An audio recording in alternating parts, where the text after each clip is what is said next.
বলছি, আপনি জানেন কি যে কিডনি পেশেন্টরা কিভাবে নিজেদের ফসফরাস আর ক্রিয়েটিনিন কন্ট্রোল রাখবে? চলুন জেনে নেওয়া যাক।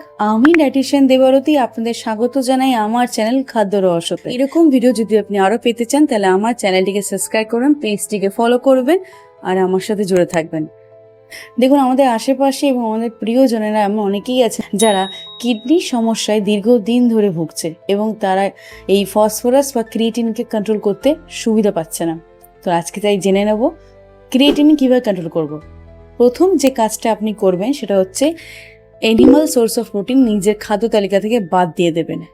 হ্যাঁ, যারা নন ভেজিটেরিয়ান তাদের জন্য আমি সহানুভূতি জানাই, ভীষণই দুঃখের ব্যাপার। करे तो करे क्या, बोले तो बोले क्या।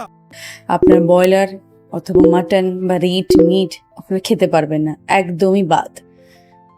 কিছু করার নেই, মশাই আপনার শরীর নেবে না যে।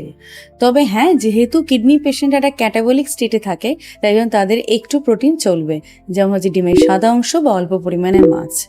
আর যারা ডায়ালিসিস পেশেন্ট আছেন, যেদিনকে আপনার ডায়ালিসিস হয়েছে সেই তারপরে যে মিলটা আপনি খাচ্ছেন সেটা যেন হাই প্রোটিন ডায়েট হয়, সেটার দিকে একটু নজর দেবেন। এবার জানবো ফসফরাস কিভাবে কন্ট্রোল করবেন। খাদ্য তালিকা থেকে আপনি দুগ্ধজাত যে কোনো জিনিসই বাদ দিয়ে দেবেন। সফট ড্রিঙ্কস চলবে না, মাটন বাদ।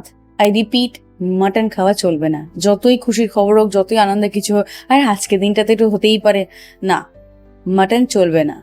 আর ডিমের কুসুম, হ্যাঁ আমি একটু আগেই বললাম যে ডিমের সাদা অংশ আপনি খেতে পারেন, কারণ সেটা কিডনি পেশেন্টদের জন্য যথেষ্ট উপকারী, কিন্তু কুসুম কিডনি পেশেন্টদের জন্য একদমই অপকারী।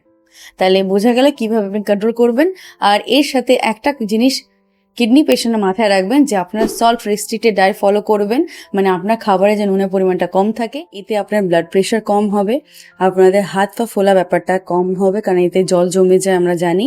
কিডনির উপরে চাপ কম পড়বে, আর কিছু কিছু কিডনির সমস্যাতে আমাদের ইউরিনের মাধ্যমে প্রোটিন বেরিয়ে যায়, তো সেক্ষেত্রে এটা কাজ দেবে। তাই চেষ্টা করবেন সল্ট রেস্ট্রিক্টেড ডায়েট ফলো করার।